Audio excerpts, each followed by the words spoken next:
आज मेरी शादी संजना नाम की एक बेहद खूबसूरत लड़की से हुई है। सिर्फ खूबसूरत ही नहीं बल्कि जवान भी है।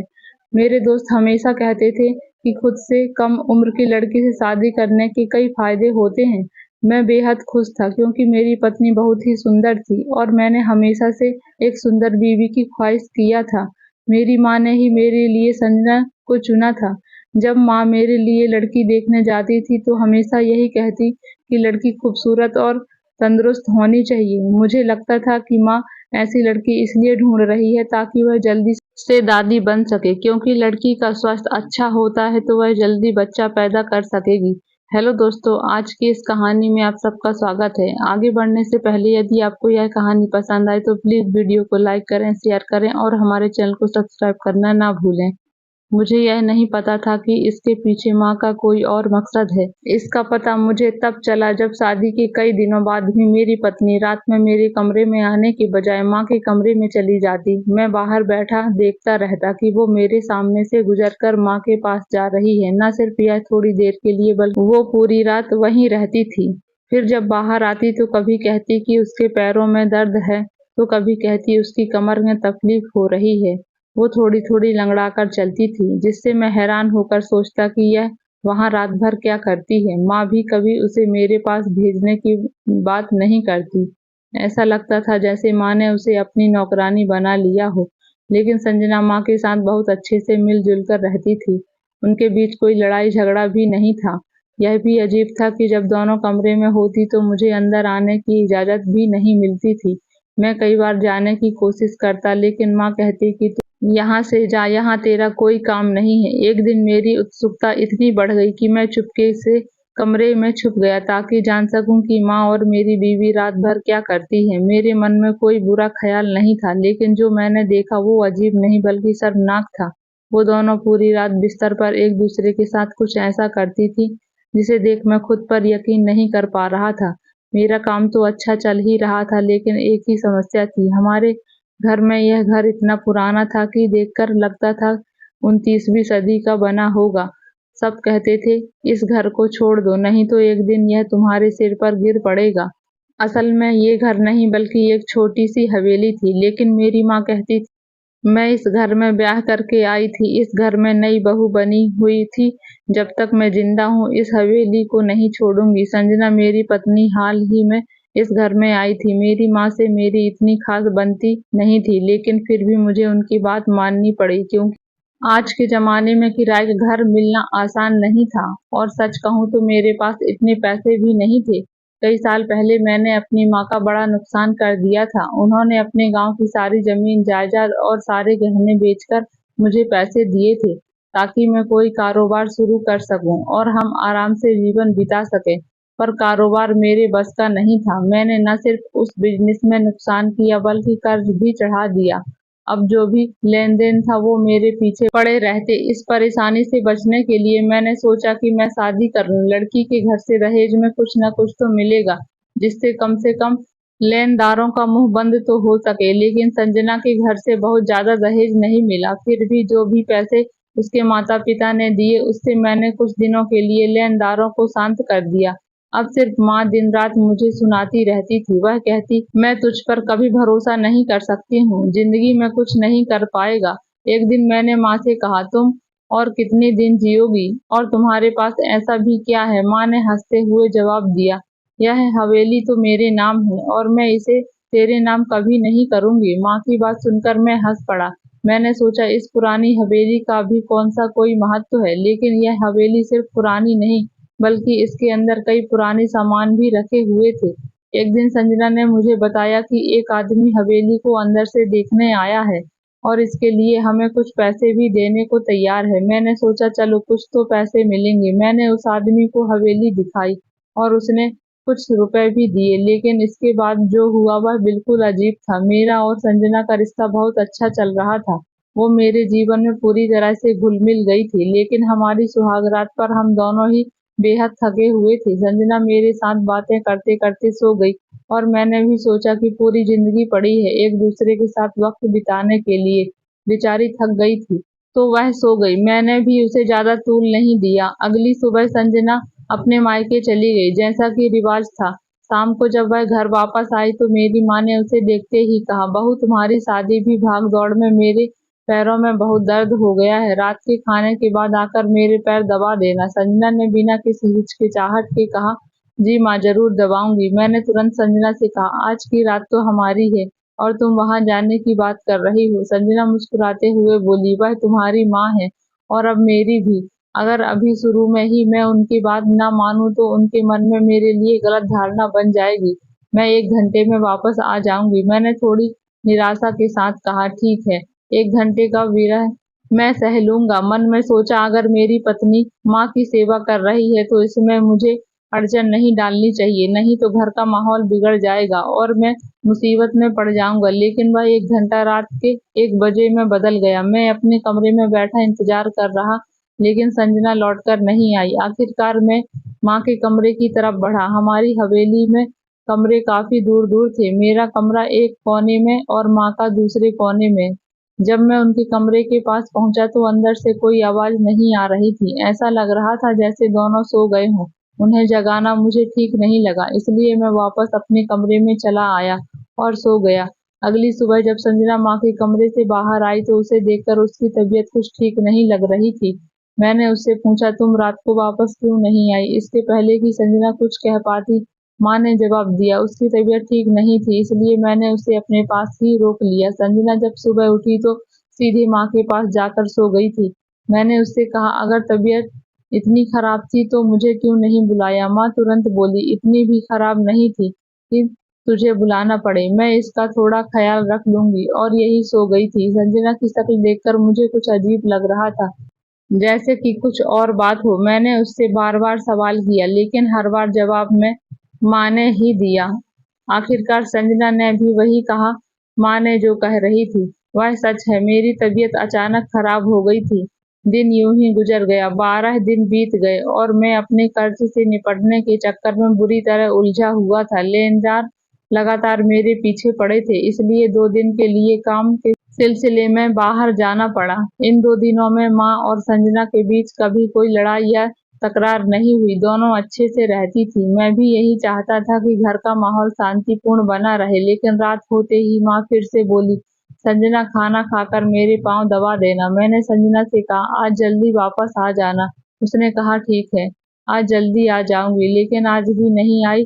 इस बार मुझे गुस्सा आ गया और मैं सीधे माँ के कमरे की ओर बढ़ा। मन में सोच रहा था, मेरी माँ भी तो अपना विवाहित जीवन जी चुकी है। क्या उसे यह नहीं पता कि शादी के बाद पति पत्नी को साथ वक्त बिताने की जरूरत होती है? मुझे वो दिन याद आ गया जब माँ खुद अपनी बेटी को दामाद के पास भेजकर कहती कि बेटे मेरी बेटी को खुश रखना, लेकिन जब वही माँ मेरी पत्नी को अपने पास बुलाकर खुद की सेवा करा रही थी। मैंने माँ के दरवाजे पर धीरे से दस्तक दी, लेकिन अंदर से कोई आवाज नहीं आई। कुछ देर बाद मैंने गुस्से में दरवाजे को जोर जोर से धक्का देना शुरू कर दिया। तभी माँ ने अंदर से चिल्लाकर कहा, तेरी बीवी सो गई है, जा अपने कमरे में जाकर सो जा। यह सुनकर मैं स्तंभ रह गया। समझ नहीं आया कि मेरी गलती क्या है। आखिर संजना मेरी बीवी है और अगर मैं उसे अपने पास बुला रहा हूँ तो इसमें क्या गलत है? जब भी संजना माँ के कमरे में जाती, अगले दिन उसकी तबीयत बहुत खराब होती। कभी कहती मेरे पैर में दर्द है तो कभी मेरी कमर में बहुत दर्द हो रहा है। एक दिन तो उसके हाथ में भी दर्द हो गया था। मैंने उससे कहा, तुम्हारे मायके से तुम क्या बीमारी लेकर आई हो? इस पर वह गुस्से में बोली, तुम कहना क्या चाहते हो? क्या मैं बीमार दिख रही हूँ? मैंने कहा, बीमार नहीं हो तो क्या? जब भी मैं तुम्हारे करीब आने की कोशिश करता हूँ तुम कहती हो कि तुम्हारी तबीयत खराब है। कभी कमर में दर्द, कभी पैर में दर्द। आखिर दिन भर करती क्या हो? हमारे घर में कोई बच्चा भी नहीं है और ज्यादा लोग भले ही हैं। बस थोड़ा सा काम, खाना बनाना और घर की देखभाल, इतनी मेहनत नहीं लगती कि तुम इतनी परेशान हो जाओ। मैंने फिर कहा, अगर काम का बोझ ज्यादा है तो कोई बात नहीं, खाना बाहर से मंगवा लेंगे, लेकिन भगवान की कसम मुझे बस तुम्हारा साथ चाहिए। क्या अब मुझे तुम्हारे साथ रहने के लिए हाथ जोड़कर विनती करनी पड़ेगी? मेरी ये बातें सुनकर संजना को देख ऐसा लग रहा था जैसे उसे मेरे सवालों का कोई जवाब नहीं है। उसके चेहरे पर अजीब सी उदासी छा गई थी, जैसे किसी अंदरूनी तनाव में हो। मैंने पूछा, क्या हुआ? उसने कहा, कुछ नहीं। मैंने समझा कि शायद मेरी बातों ने उसे आहत कर दिया है। मैंने तो सिर्फ अपनी दिल की बात कही थी, लेकिन संजना उसे सुनकर बेचैन हो गई थी। उसकी आंखों में जैसे कोई छिपा हुआ दर्द दिख रहा था। लग रहा था जैसे वो कुछ कहने की कोशिश कर रही हो, लेकिन वह नहीं कह पा रही है। कुछ दिन बाद मैंने फिर से उसे कहा, संजना, हम पति पत्नी हैं और हमारा रिश्ता प्यार का है। अगर तुम इस तरह मुझसे दूर रहती रहोगी तो ये रिश्ता कैसे चलेगा? पर वह कुछ बोली नहीं। उसकी वही उदासी चेहरे और वही चुप्पी। फिर मैंने अपनी बगल में बैठी संजना से कहा, अगर माँ तुम्हें रात में बुलाए तो तुम कह सकती हो कि तुम्हारी तबीयत खराब है। संजना ने जवाब दिया, नहीं, मैं ऐसा झूठ नहीं बोल सकती, इससे उनकी भावनाओं को ठेस पहुंचेगी। मैंने माथा पटकते हुए कहा, हे भगवान, इस दुनिया में पहली बार एक बहू देख रहा हूँ जो अपनी सास की इतनी चिंता करती है। बाकी बहुएं तो शादी के पहले ही महीने में अपना असली रूप दिखा देती हैं। तुम भी थोड़ा खराब बहू बन जाओ। मेरी इस बात पर संजना ने कहा, तुम कैसी बातें कर रहे हो? मुझे यहाँ तुम्हारी माँ के साथ ही रहना है। तुम तो सुबह काम पर चले जाते हो और देर रात लौटते हो। मुझे पूरा दिन उनकी संगति में रहना पड़ता है। अगर मैं उनके साथ अच्छा व्यवहार ना करूं तो मेरे लिए भी मुश्किलें खड़ी हो जाएंगी। बस मुझे मेरा काम करने दो। रात को जब मैं बिस्तर पर संजना के इंतजार में जागता रहता तो बाहर से पत्थर तोड़ने की आवाज आती रहती। एक दिन मैंने बाहर जाकर देखा कि पड़ोस में कोई नया घर बन रहा था। मैं खुद से बुदबुदाया, अब यही बचा था कि मैं रात भर पत्थर तोड़ने की आवाजें सुनूं और अपनी बारी का इंतजार करूं। अब तो मैं हर दिन उन पत्थरों तोड़ने वालों की आवाज सुनता रहता था। एक दिन सोचा जाकर उससे कह दूं, भाई, रात को क्यों काम करते हो? दिन भर आराम नहीं मिलता क्या? लेकिन फिर भी सोचा, अब तो इस आवाज के बिना रातें सोने नहीं देगी। हमारे पूरे मोहल्ले में नए नए मकान बन रहे थे, लेकिन हमारे घर का माहौल ही कुछ अलग था। मुझे तो अब हमारा घर भी किसी भूत बंगले जैसा लगने लगा था। आखिरकार मैंने ठान लिया कि मुझे माँ से बात करनी ही होगी। मैंने माँ से कहा, तुम संजना को हर रात अपने पास क्यों बुला लेती हो? माँ गुस्से में बोली, तुझे क्या समझ में आएगा? मेरे पैरों में दर्द रहता है और थोड़ी मालिश से ही मुझे आराम मिलता है। जब से तुम लोगों की शादी हुई है मैं दिन रात भाग दौड़ में लगी हूँ। जब ये सब खत्म हो गया तो कम से कम मेरा बेटा और मेरी बहू मेरे लिए इतना तो कर सकते हैं। तुम्हारे पिताजी के जाने के बाद यह जिम्मेदारी मुझे ही उठानी पड़ी है। माँ की बातें सुनकर मैं और परेशान हो गया। मुझे समझ नहीं आ रहा था कि मैं क्या किस तरफ जाऊं। एक तरफ माँ का डर था और दूसरी तरफ मेरी शादीशुदा जिंदगी। इस बीच में मैं दोनों के बीच सैंडविच बन गया था। फिर एक दिन संजना अचानक बेहोश होकर गिर पड़ी। माँ कहने लगी, लगता है कोई खुशखबरी है, लेकिन मुझे अंदर से अजीब सा डर लग रहा था। मैंने कहा, खुशखबरी हवा में नहीं आती। माँ, हमें इसे डॉक्टर के पास ले जाना चाहिए। माँ ने कहा, डॉक्टर की कोई जरूरत नहीं, थोड़ा आराम करेगी तो ठीक हो जाएगा। पर मैंने जिद की, अगर इसे कुछ हो गया तो मैं जिम्मेदार नहीं। आखिरकार मैं उसे जबरन डॉक्टर के पास ले गया। हमारे मोहल्ले में ही एक महिला डॉक्टर थी। जैसे ही हम डॉक्टर के पास पहुंचे संजना की हालत सुधरने लगी। तब मुझे समझ आया कि कुछ चीजें हैं जो मुझे समझने और परखने चाहिए। फिर मैंने संजना से कहा, जब यहाँ आ ही गए हो तो चेकअप करवा लेते हैं, पता तो चले क्या हुआ है। लेकिन संजना ने मना कर दिया कि नहीं, मुझे चेकअप नहीं करवाना। फिर भी मैंने जबरदस्ती उसे डॉक्टर के पास ले गया। डॉक्टर ने चेकअप करके बाहर आकर मेरी तरफ कुछ अजीब नजरों से देखा और बोला, आजकल के मर्द भी हद से ज्यादा बेशर्म हो गए हैं। मैंने चौंकते हुए पूछा, क्यों डॉक्टर साहब, क्या हुआ? डॉक्टर ने कहा, तुम्हें खुद को पता होना चाहिए कि क्या हो रहा है। तुम देखने में शरीफ लगते हो, लेकिन मुझे कुछ समझ नहीं आ रहा था। मैंने कहा, लेकिन मैं क्या कर सकता हूँ? आप खुलकर बताएं। डॉक्टर ने कहा, देखो, ये तुम्हारी और तुम्हारी बीवी के बीच की बात है, लेकिन एक औरत के शरीर की एक सीमा होती है। तुमने इस पर इतना बोझ डाल दिया है कि बेचारी को ब्लड प्रेशर इतना गिर गया है कि उसे चक्कर आ गया। अगर ये और कुछ समय तक ऐसे ही चलता तो हालत और बिगड़ सकती थी। अब इसे कुछ दिन आराम करने दो और तुम कुछ दिन इससे दूर रहो। डॉक्टर हमारे पड़ोस में ही बैठते थे, इसलिए उनकी बात को हल्के में नहीं ले सकता था। वो भी अपने ठेठ देहाती अंदाज में बता रहे थे, जिससे मैंने समझा कि वो मुझे कह रहे थे कि बीवी को थोड़ी राहत दो, उससे कुछ दूरी बनाकर रखो। लेकिन मैं खुद सोच में पड़ गया कि डॉक्टर ऐसा क्यों कह रहे हैं कि मेरी बीवी को आराम की जरूरत है? संजना तो हमेशा आराम ही करती रहती है। अब तक मेरी ठीक से बीवी भी नहीं बनी थी। जब भी मैं उसके बारे में सोचता तो यही लगता कि वह बहुत ही सीधी-सादी औरत है, खूबसूरत भी है और जब भी मैं घर आता मुझे मुस्कुराते हुए खाना परोसती। शाम होते ही हम दोनों एक-दूसरे के लिए पागल हो जाते हैं, लेकिन रात होते ही मेरी माँ उसे अपने कमरे में बुला लेती थी। अब तो मुझे संजना के चेहरे पर हमेशा एक अजीब-सा डर दिखाई देता था। वह हमेशा डरी-डरी सी लगती। एक दिन उसने मुझसे पूछा, तुम मुझसे कितना प्यार करते हो? मैंने कहा, बहुत ज़्यादा। तब उसने कहा, फिर भी कितना? मैंने पूछा, क्यों पूछ रही हो ऐसे? वो बोली, तुम मुझे कभी छोड़ तो नहीं दोगे? मैंने हंसते हुए कहा, मैं तुम्हें क्यों छोड़ूंगा? तुम ऐसा क्यों सोच रही हो? लेकिन वह हमेशा चुपचाप और डरी हुई रहती। उसे मेरी माँ से भी बहुत डर लगता था। एक दिन मैंने उसे फोन पर किसी से बात करते सुना। पहले मुझे लगा कि वो अपनी माँ से बात कर रही है, लेकिन फिर भी लगा शायद कोई दोस्त होगी। वह कह रही थी, मेरी सास बहुत तंग करती है, मैं बहुत टेंशन में हूँ, समझ नहीं आ रहा कि क्या करूँ। मेरे पति बहुत अच्छे हैं, नहीं तो अब तक हमारा रिश्ता खत्म हो गया होता। यह सुनकर मैं हैरान रह गया। मैंने सोचा, हमारा रिश्ता कैसे खत्म हो सकता है? वह ऐसा क्यों कह रही है? जैसे ही मैं कमरे में गया उसने तुरंत फोन काट दिया। मैंने पूछा, किससे बात कर रही थी और मुझे देखते ही फोन काट क्यों दिया? वो झिझकते हुए बोली, मैं अपनी माँ से बात कर रही थी। उसका चेहरा देखकर मुझे समझ आ गया कि बात कुछ और ही है। मुझे समझ नहीं आ रहा था कि मेरी बीवी संजना मुझसे झूठ क्यों बोल रही है। आखिरकार उसने मुझसे सच छुपाने की क्या जरूरत पड़ी? मैंने खुद सुना था कि वह अपने किसी दोस्त से फोन पर बात कर रही थी।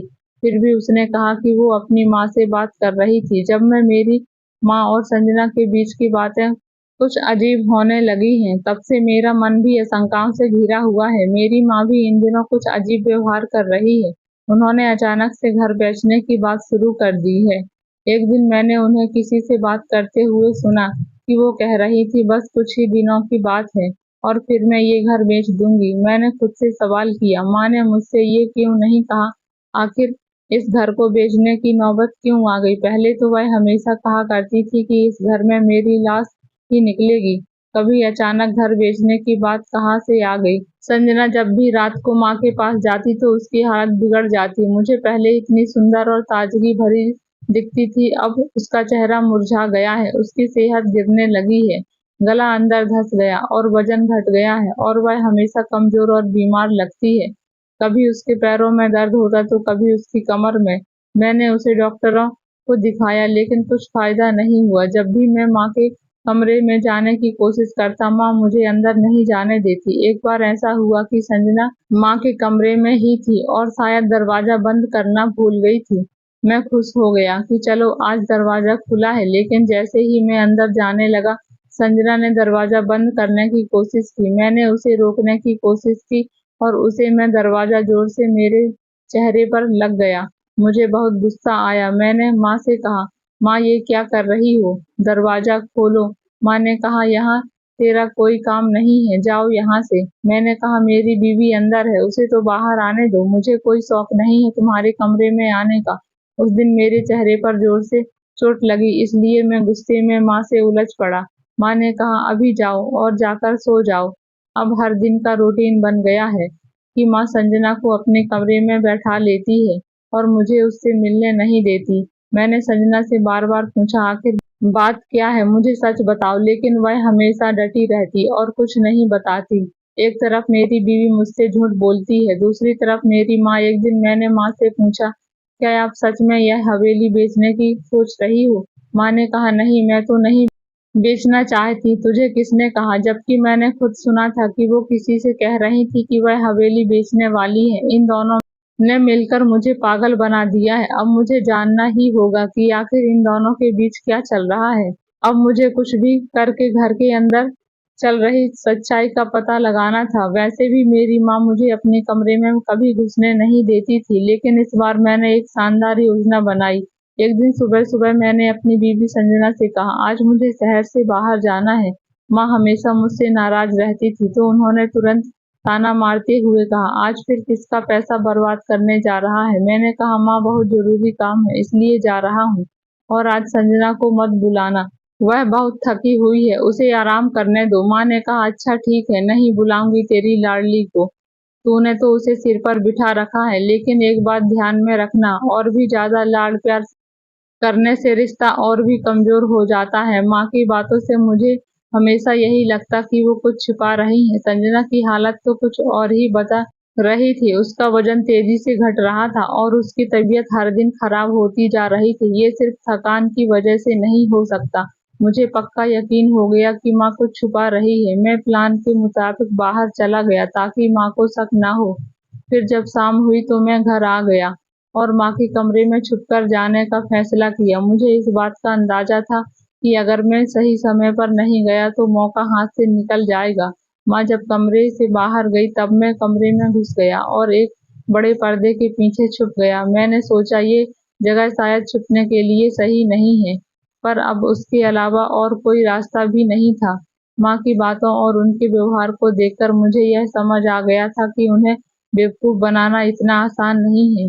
मैं वहीं चुपचाप बैठा भगवान से प्रार्थना कर रहा था कि माँ को मुझ पर शक ना हो, नहीं तो वह तो मुझे घर से ही निकाल देगी। शाम होते ही माँ कमरे में आई और किसी से फोन पर बात करने लगी। मैं पर्दे के पीछे से उनकी बातें साफ-साफ सुन सकता था। वह कह रही थी, मुझे एक सोने का हार चाहिए और वो भी मेरी प्यारी बहू संजना के लिए। यह सुनकर मेरे होश उड़ गए। मेरी माँ और बीवी संजना की हरकतें मुझे हमेशा से कुछ अजीब लगती थी, लेकिन आज जो देखा उसने तो मेरे होश ही उड़ा दिए। मैं माँ के कमरे में छुपकर उनकी बातें सुन रहा था। माँ फोन पर किसी से कह रही थी कि संजना के लिए एक सोने का हार चाहिए और साथ में सोने की नाक की और कानों के गहने भी चाहिए। मैं हैरान रह गया कि माँ जो कभी संजना को पसंद नहीं करती थी उसके लिए इतने महंगे गहने बनवा रही है। कुछ देर बाद माँ ने फिर से फोन पर बात शुरू की और कहा, एक बड़ा सा डबल डोर फ्रिज चाहिए। अब तो मैं और भी चौंक गया। हमारे पास तो इतने पैसे नहीं हैं कि हम ये सब खरीद सकें। क्या माँ घर बेचकर ये सब चीजें खरीदने का सोच रही हैं? लेकिन अगर घर बेचेंगे तो यह सारा सामान कहाँ रखेंगे? मुझे माँ पर इतना भोला होने का शक तो कभी नहीं था। थोड़ी ही देर बाद संजना भी उस कमरे में आ गई। माँ कहने लगी, ये काम तो रात में करने का था, लेकिन आज तेरा पति घर पर नहीं है तो चलो अभी कर लेते हैं। वैसे भी आज आखिरी दिन है। तुमने बहुत मेहनत की है और मैं तुम्हें आज बड़ा इनाम दूंगी। मैंने अभी तेरी इनाम का ऑर्डर दिया है। मेरी बीवी संजना ने जवाब दिया, माँ सच में मैंने बहुत मेहनत की है और आप मुझे इनाम दे रहे हैं, लेकिन देखिए मेरी हालत क्या हो गई है। मैं आपसे पहले भी कह चुकी हूँ कि यह काम मुझसे नहीं हो पाएगा। माँ ने कहा था, मुझे पता है कि बहुत कठिन काम है, लेकिन इसका इनाम भी उतना ही बड़ा होगा। इसके बाद हमारी जिंदगी में कोई परेशानी नहीं आएगी। हम बड़े बंगले में रहेंगे, कार होगी और तुझे जितने गहने चाहिए मैं सब दूंगी। लेकिन तेरी आंखों में इतना दुख क्यों है? मुझे पता है तुझे बहुत तकलीफ हुई है, लेकिन सोचा अगर तू ये मेहनत ना करती तो यह सब कैसे होता। मैं बूढ़ी हो चुकी हूँ, मुझसे ये सब काम नहीं हो पाएगा। संजना ने जवाब दिया, आप यह काम अपने बेटे से भी करवा सकती थी। माँ ने फौरन कहा, किसी भी हालत में नहीं, वो इस काम को छुपा कर नहीं रख सकता। वो इतना भोला है कि सारी मेहनत पर पानी फेर देगा, इसलिए तुझे ही यह करना था। पर अब हमारे कठिन दिन खत्म होने वाले हैं। बस तू जल्दी से शुरू कर। मुझे कुछ समझ नहीं आ रहा था कि ये दोनों किस काम की बात कर रही हैं और इतनी जल्दबाजी क्यों कर रही हैं। तभी मैंने देखा कि संजना ने एक बेचा उठा लिया है। मैं हैरान रह गया कि इस कमरे में बेचे का क्या काम, और जो उसके बाद हुआ उससे मेरी आंखें खोल दी। माँ कमरे की दीवार के पास गई और बड़े पर्दे के पीछे से एक सुरंग दिखाई दी। मुझे लगा जैसे यह सुरंग किसी ने अपने हाथों से खोदी हो, लेकिन सिर्फ इतना ही नहीं, यहाँ एक बड़ा सा संदूक भी था जो पत्थरों के बीच फंसा हुआ था। उसे निकालना बहुत मुश्किल लग रहा था। मेरी शादी को अभी 2 महीने हुए थे और इन 2 महीने में मेरी बीवी यह कठिन काम कर रही थी। माँ ने संजना से ये सब करवाया था। इस हवेली के बारे में हमने सुना था कि यहाँ कभी राजा महाराजा रहते थे और शायद माँ को पता था कि इस हवेली में कहीं छुपा हुआ खजाना है। जब हम पहली बार इस हवेली में आए थे तब इस हवेली के खजाने की कहानी सुनी थी, लेकिन मुझे अंदाजा नहीं था कि माँ इतनी बड़ी योजना बना चुकी हैं। लेकिन हमने कभी ध्यान नहीं दिया कि इस तरह की कहानी तो इन्हीं पुराने घरों को देखकर बनती है। पर मैं सोच भी नहीं सकता था कि मेरी माँ सच में उस पुराने संदूक तक पहुंच जाएंगी और उसे निकालने का काम मेरी पत्नी से करवाएंगी। इसलिए मेरी पत्नी की हालत ऐसी हो गई थी। मैं और बर्दाश्त नहीं कर पाया और उसके सामने आ गया।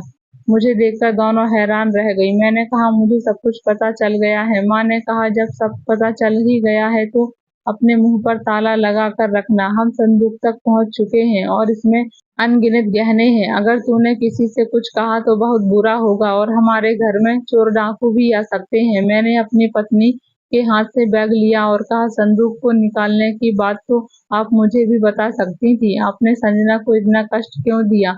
मेरी माँ ने कहा, अगर तुझे बता देती तो तू शायद किसी और को बता देता, इसलिए मैंने संजना से ये काम करवाया। मैं खुद तो इस उम्र में इतनी मेहनत कर नहीं सकती थी। मैंने कहा, आपको मुझ पर इतना भी भरोसा नहीं है? ऐसा कैसे कह सकती हैं? माँ ने जवाब दिया, मुझे आज भी तुझ पर भरोसा नहीं है। तू यहाँ से जा, तेरा यहाँ कोई काम नहीं। मैंने कहा, मैं नहीं जाऊंगा और उसमें मेरा भी हिस्सा है। मैंने जिद पकड़ ली तो माँ को मजबूर होकर मेरी मदद लेनी पड़ी। मैंने फावड़ा उठाया और काम शुरू कर दिया। यह काम सचमुच बहुत कठिन था। अब मुझे समझ आ रहा था कि संजना की वजह से इतनी जल्दी कैसे काम हो गया। हम तीनों मिलकर जैसे तैसे उस भारी संदूक को बाहर निकालकर घर के अंदर लाए। जब संदूक खोला तो हम सब दंग रह गए। उसमें लंबे और लोहे के पुराने बर्तन भरे हुए थे और उसके बीच कुछ पुराने जमाने के सिक्के थे।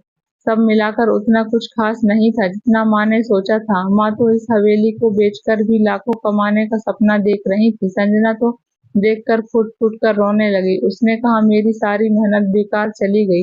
इसमें तो कुछ भी खास नहीं मिला। हम इन पुराने बर्तनों का क्या करेंगे? मैंने उसे सांत्वना देते हुए कहा, बर्तन तो देखे जाएंगे, तुम चिंता मत करो। माँ ने भी सिर झुका लिया क्योंकि उन्होंने सोचा था कि संदूक सोने से भरा होगा और हमें कोई चिंता नहीं होगी। संदूक की सारी चीजें देखकर हमें सिर्फ 7,000 रुपए मिले। आखिरकार हमें अपनी पुरानी हवेली भी बेचनी पड़ी और कुछ पैसे जोड़कर हमने एक छोटा सा घर खरीद लिया। मैंने बहुत कोशिश किया लेकिन बिजनेस खड़ा नहीं हो पाया। संजना के साथ सच में बहुत बुरा हुआ।